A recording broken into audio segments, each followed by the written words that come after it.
All right, greetings, brothers and sisters. So today I thought I would just kind of share a blog of how I came out of dispensationalism.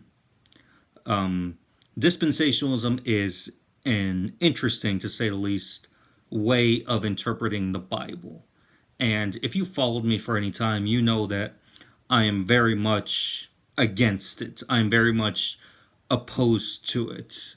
Um, it's technically not a heresy, but it does have some serious implications, I think. And so I'm just going to give an overview of what it was like growing up dispensationalist, um, how I came out of it, what helped me to see the truth, and really what I've learned ever since then. So we'll start off with growing up in it. So picture this: you get home from school, you look at the TV, your parents are watching a movie, there's this girl running around because people have disappeared off of the earth, and they're wanting these bad guys, they're wanting her to get a tattoo on her right hand, and she doesn't want to do it. She doesn't want to come to Jesus, but she doesn't want to do it either. And at the end you get this message of the end is near. And then you hear about this rapture thing where before a 7-year tribulation, all the Christians just vanish from the earth. They get taken up by God into heaven before, he rains down an apocalypse on the earth for 7 years. And then you get to Sunday school and, you hear, Miss Susie, she leads you in a song called Father Abraham, and you sing, Father Abraham had many sons had Father Abraham. I am one of them, and so are you. Okay, sorry about my singing. So you think, okay, so I'm a child of Abraham, and Abraham is my father. But then in the Sunday school lesson or in the sermon, you hear this about how the modern state of Israel is still God's chosen people because they were in the Old Testament, so they still are. And so you just kind of wondered in your little elementary school mind, okay, so what am I? I'm not Jewish. I don't live in Israel. What role do I have? And your pastor or Miss Susie don't say this, but they imply it, that you are just kind of like a parentheses in God's plan in dealing with the Jews. Because they rejected him, disobeyed him, so he kind of put them on pause and then took us as, this consolation prize. Obviously, you're not going to say it like that, but that's very much the takeaway that you have. And then, your family gets together, and even though one side is Baptist and the other side is Seventh-day Adventist, both of them really delve into these conspiracy theories. You hear about how Iran is about to attack Israel, and this is the prophesied war in the book of Revelation. You hear about how Turkey has this button that they push, and the Euphrates River dries up. You hear about how Obama is the Antichrist, or Hillary, or Trump. Or basically, if the candidate is Democrat, it's the Antichrist. If it's Republican, they're going to win and then give it over to the Antichrist. And why is Obama the Antichrist? Because he's black. No, I'm serious. That is the reason why some of them thought that. I know it is completely ridiculous to think something like that. So you hear those theories, and you hear about how, the chip in your credit card is eventually going to be put in your hand, or how this tattoo or new vaccine is like the mark of the beast. And so in your mind, you're like, uh-oh, this is getting scary. What is going on here? And so, maybe you pictured that, maybe you didn't. Well, that was kind of my reality. That was my reality, growing up dispensationalist. Now, I had no idea what that word was. I didn't know that at the time. I just thought, this is what's biblical.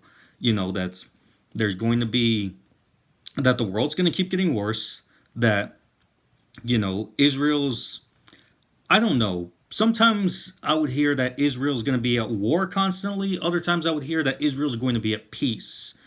I don't know.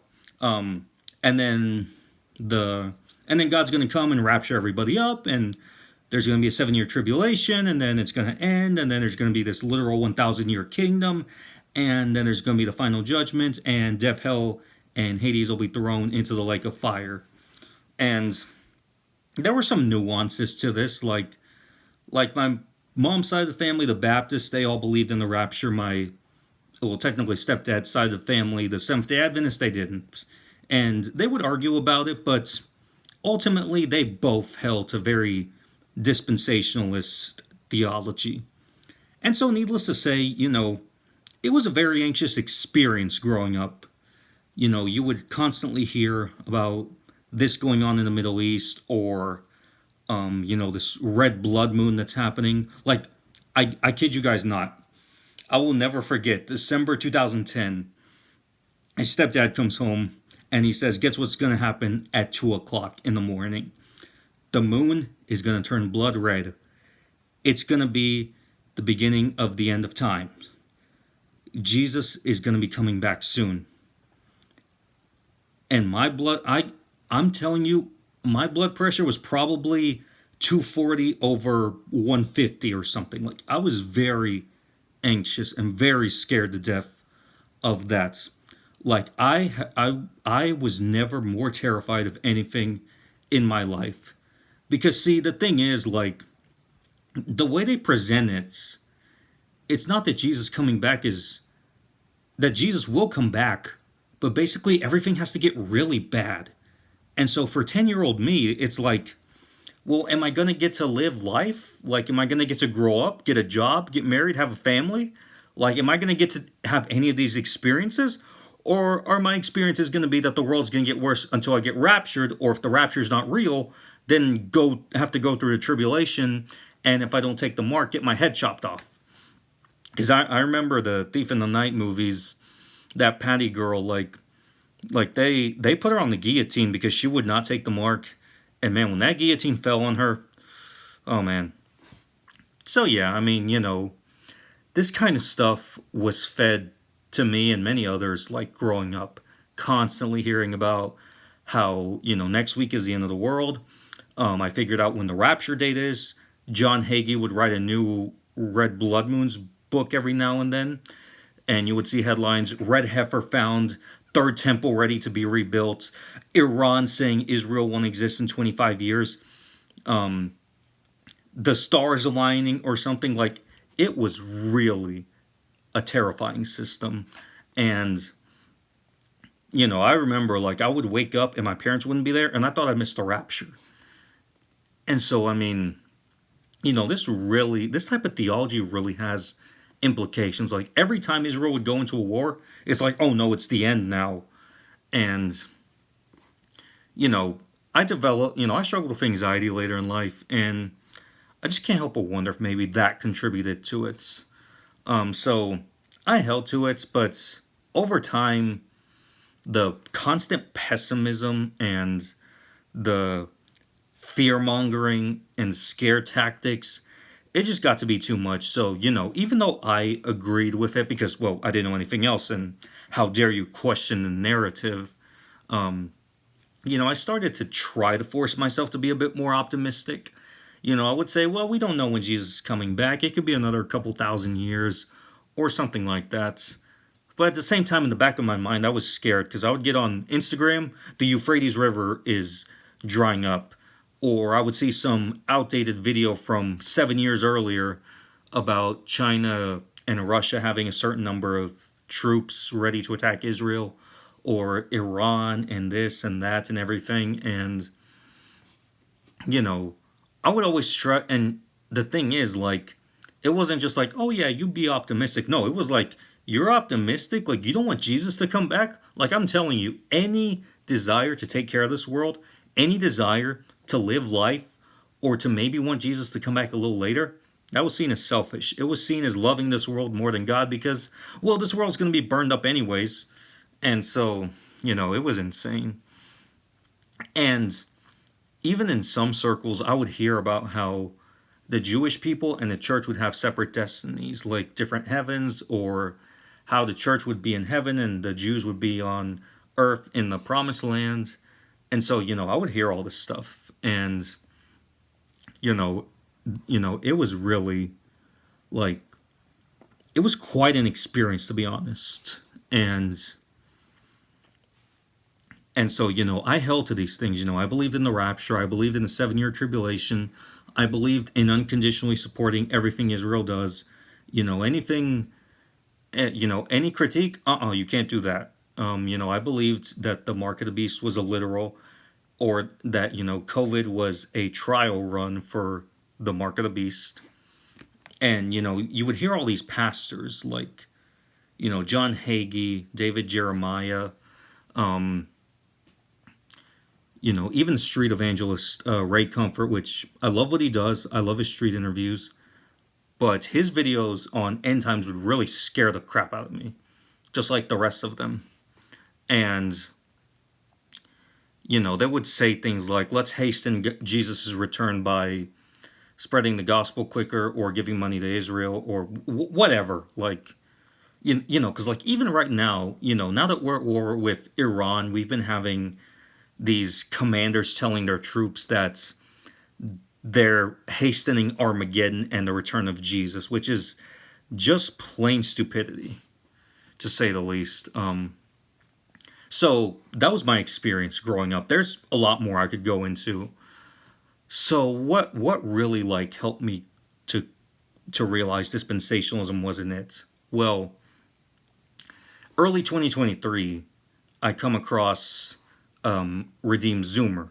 Many of you probably know who he is. He's the Minecraft YouTuber, makes these Comic Sans denomination explain videos. He's a Presbyterian that's, attempting to retake the PCUSA mainline church from liberalism. And so I kind of got into watching some of his videos, and like some of the things that he would say in his videos surprised me, because I did not know that Protestants held to such things. Like when he said that, some Protestant denominations baptize infants. Some of them believe that communion is more than snack time.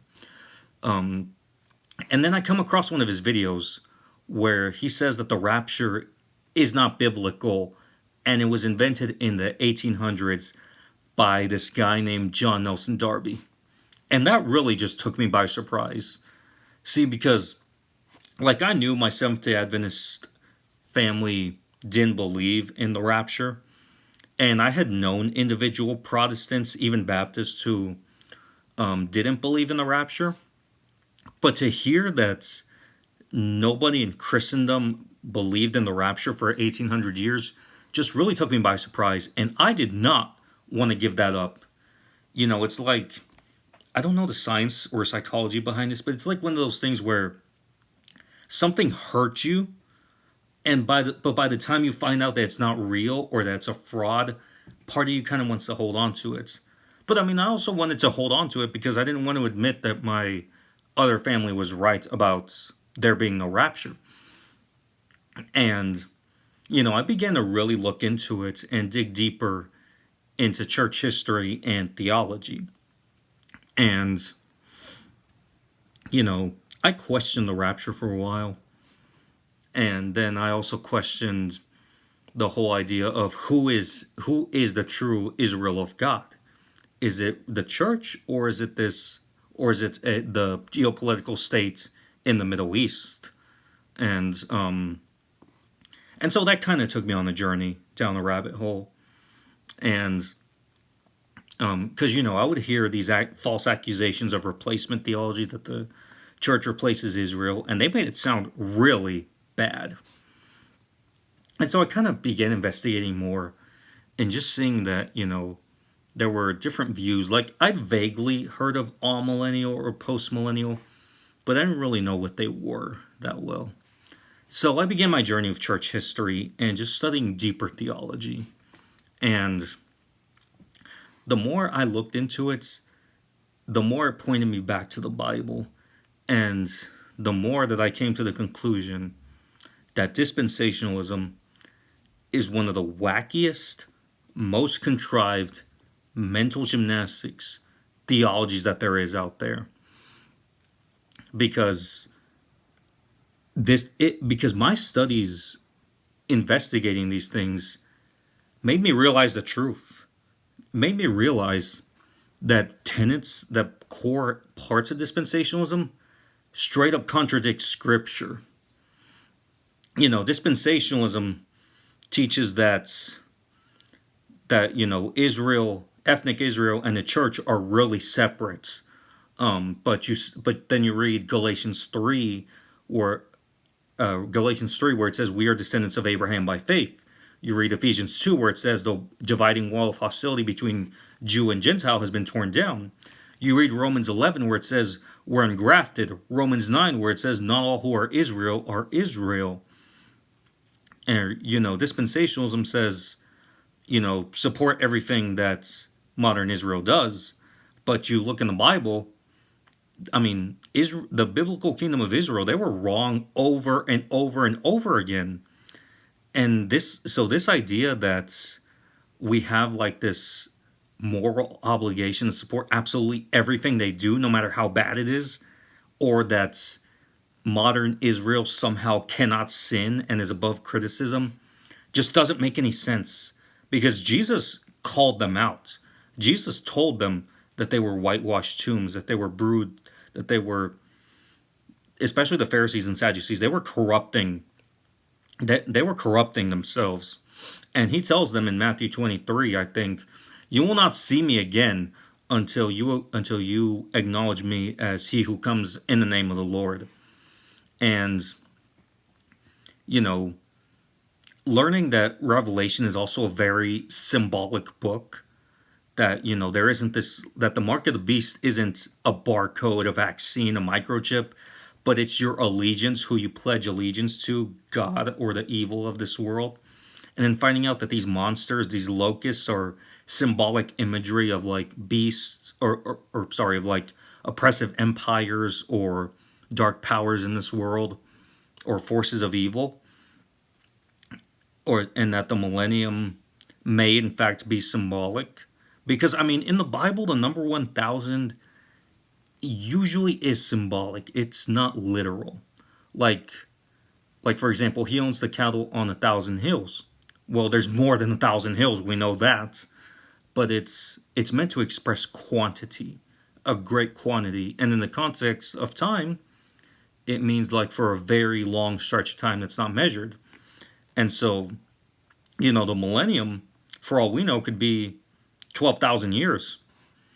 And so Christ is reigning right now. And honestly, if we believe that he's not, well, then what does that mean? Jesus says all authority has been given to me in heaven and on earth. And so why wouldn't he be reigning now?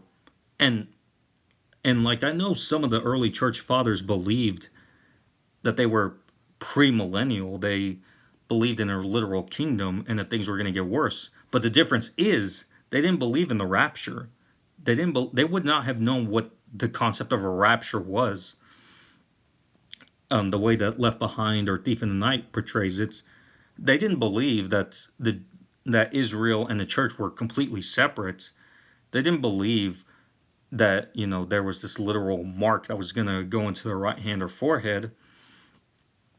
They fully expected that they were going to suffer. And honestly, like, who could blame them? Like, in that context of being persecuted by the Roman Empire, which was a big, powerful empire, almost like a beast.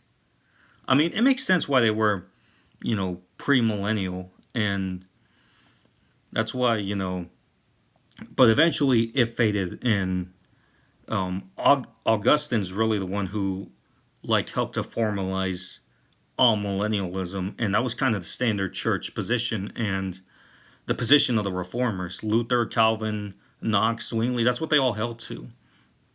And it's funny because I saw a clip of John MacArthur basically said that if the reformers had more time, they would have studied more eschatology, and basically they would have come to the premill dispensationalist position. But these guys, they wrote volumes of books.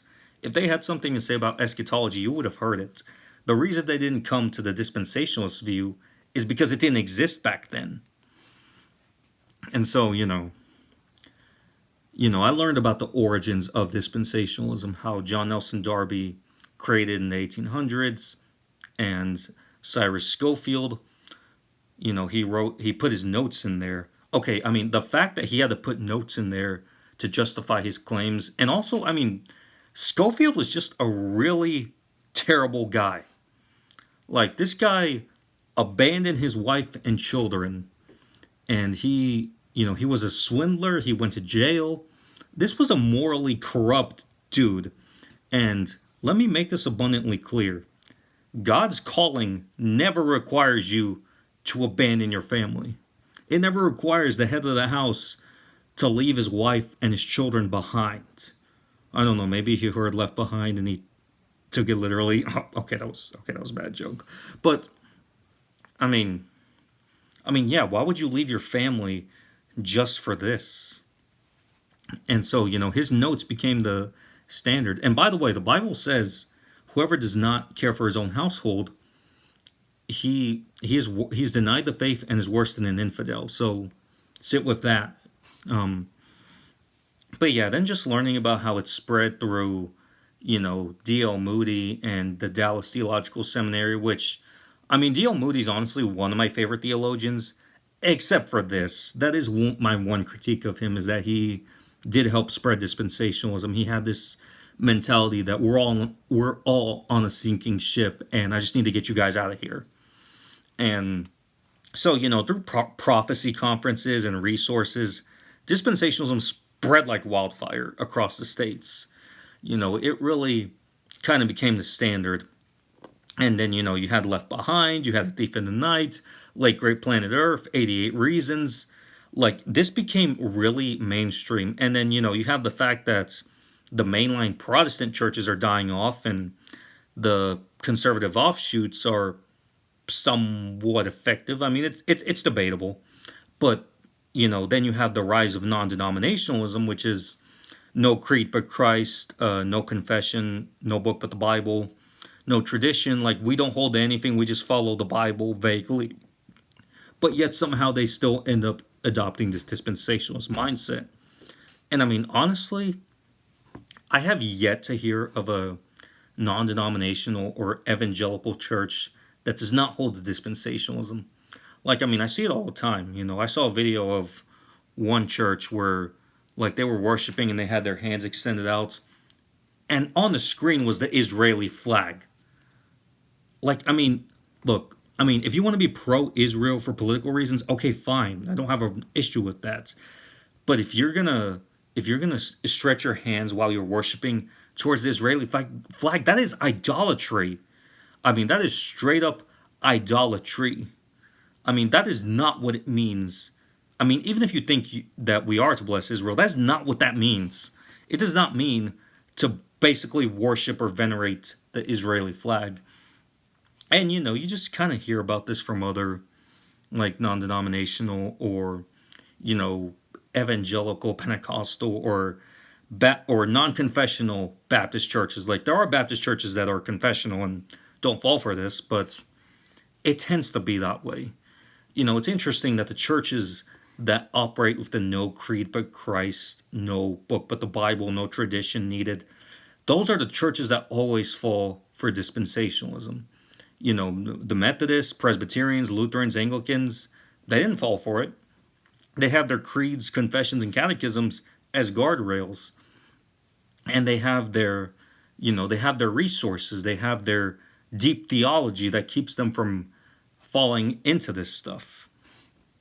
But, over the 20th century, dispensationalism just really took the nation by storm. And I imagine especially with both World Wars and the Cold War, it probably really took precedence. And, it just made it seem like it was going to be the end of the world. And, this whole doomsday mindset just, I think, really has had a negative impact. Now, I acknowledge that dispensationalists have done things to fight against the wokeness or the degeneracy that's infiltrated our society. So I mean, I do commend that for them. That said, though, like, if you have this mentality that the world is just going to get worse and worse, I mean, what reason is there to care about it? If you think this world is a sinking ship, why would you do anything to improve the world? It's like Bodhi Bakum said, why would you rearrange the deck chairs on a Titanic? I mean, if your only goal is just to get people off of this sinking ship and get them out of this world before it's destroyed and gets really bad, I mean, what reason is there to care about the environment? I mean, what reason is there to care about institutions or future generations or making a long term impact? I mean, this has consequences. And of course, on the other side, for some post millennials, it can be easy to have this mindset of, well, Christianity is going to win anyway, so I don't have to do anything. So it's important to avoid those extremes. But yeah, I mean, through Redeemed Zoomer and church history and theology, I just found that it was just not reasonable to believe in dispensationalism. And honestly, a lot of what I've learned since then, since coming out of this, has really helped me to see in hindsight just how insane it is. I mean, the Bible clearly tells us that God united his people. All who are in Christ, whether Jew or Gentile, they are part of the same tree, and they're part of the same Israel, and they have the same end that they will be with Christ. So there's no reason to be saying that, well, God has one plan for the church, one plan for the Jews, and that we'll have separate destinies. That doesn't make any sense. Or this concept that there needs to be a third temple when a third temple and a return to sacrifices, when Hebrews clearly says that sacrifices are no longer necessary.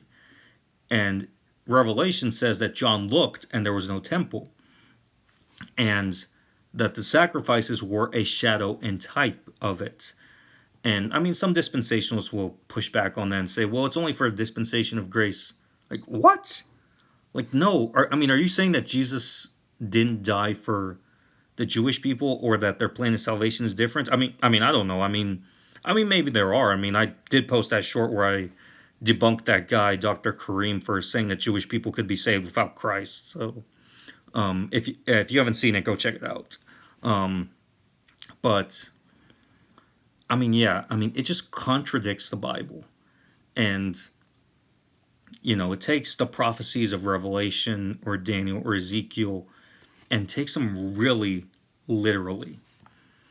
Literally where it's supposed to be symbolic. And some people will try to argue and say, well, if Genesis is literal, then I have to believe that everything else is literal. Well, okay, but you've got to understand what type of writing each book of the Bible is. Books like Genesis, Exodus, Joshua, Judges, Ruth, Samuel, Kings, those are historical. So those are very much literal. So if it says, Moses stood up and walked out, well, Moses stood up and walked out.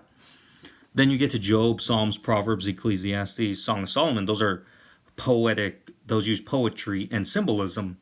There's a part in Psalms where it says God covers his people with his feathers. Well, is God a bird? I don't think so. And Song of Solomon says, like, your teeth are like sheep and your eyes are like doves, I think. Is that literally how anybody looks? No. And then you have the prophets, who are kind of like a mix. Like, some of the things they say are very literal. Other things are symbolic imagery. Like, for example, some people will use Ezekiel's temple prophecy to talk about the need for a third temple. But if you actually measure it, even if you were to blow up the Rock of the Dome, which YouTube, don't come after me. I'm not saying we should do that. Even if you do that, Ezekiel's temple is not going to fit on that mound. And you know what? That's another consequence of dispensationalism that I'll get to in a moment. So the prophets, they use imagery, they use symbolism. And then the Gospels and Acts, basically the same as the historical books. The epistles are just guides for Christian living. And so Revelation really is just symbolic. It's apocalyptic writing that uses imagery to describe things. Gavin Ortlund did a great video on the book of Revelation. It's about 2 hours long. I'll link it down in the description. You guys should check it out and subscribe to his channel. But he does a great job of explaining how these symbols fit together and how they've been interpreted. And so, yeah, I mean, Revelation is very symbolic. Now, there are some literal parts, like the letters to the churches and the final judgment and the the day of the Lord and death, hell, and Hades being thrown into the lake of fire. Those parts are literal indeed. Alrighty, so I said that. Alright, so I said a minute ago that there's another consequence of dispensationalism, and that is the way that we kind of relate to the world. Because as we've seen, dispensationalism causes people anxiety and worry. I mean, rapture anxiety has been classified as a type of trauma, and how it really causes some Christians to not care about the world. Because again, why rearrange the deck chairs on the Titanic? But the third thing is just the way it influences some of our foreign policy. Now, because you have preachers like Greg Locke. I saw this video where he's saying, like, let's blow up that dome of the rock and get that third temple built and usher in the coming of Jesus. I mean, that is just insanity. I mean, you want to launch these type of attacks to rebuild that third temple. And I mean, that's just the kind of thing that you hear about. Like, I've heard people say, like, well, this war of Iran is probably the end times. Like, this is probably going to trigger some event where 1/3 of the people die, or, well, it looks like 2/3 of the Jews are about to die. Like, why would you want? How do you wrap your head around that?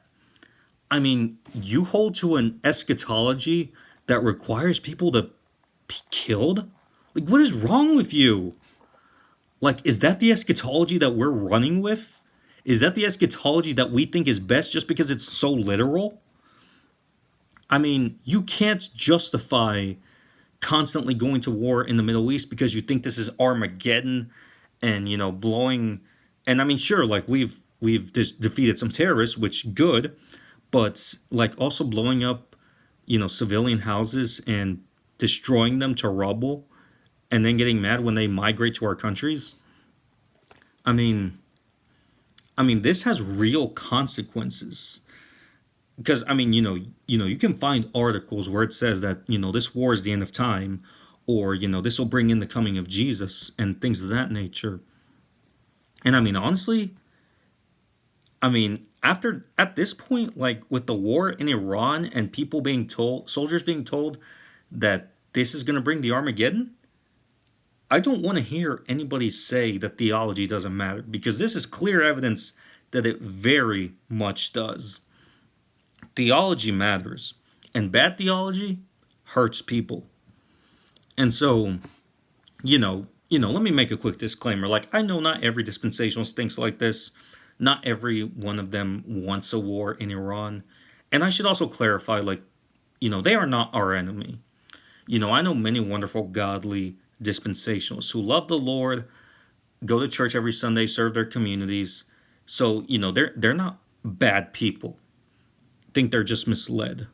And, I try to have patience and charity with them because, I too was misled at one point.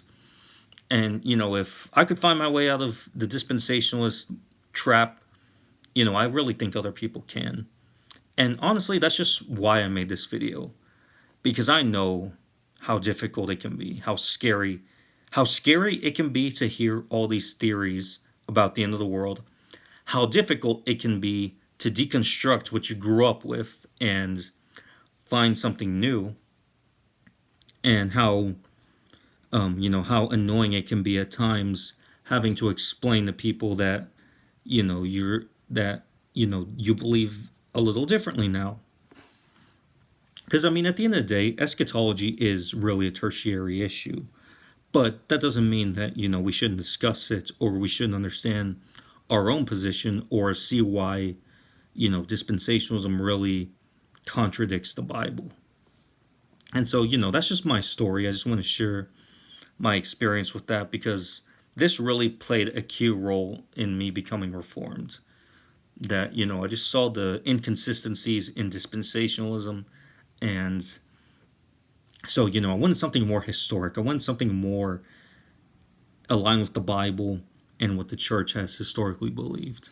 And so, if you are in that position that you're struggling with dispensationalism, maybe questioning it or wondering how to come out of it, feel free to comment. Feel free to send me a message on Instagram. I got my links down below. And so, yeah, I mean, my purpose in this video is not to bash anybody, not to go after anybody, but just simply share, my experience and how I came out of that. So yeah, that's all for now, and I definitely look forward to posting more videos. Um, right now I'm just kind of navigating like what I want to do with this channel. So some of the videos that you'll see over time will just be me talking to the camera, sharing about different things. But yeah, we'll get this figured out. So yeah, I will see you guys next time. God bless.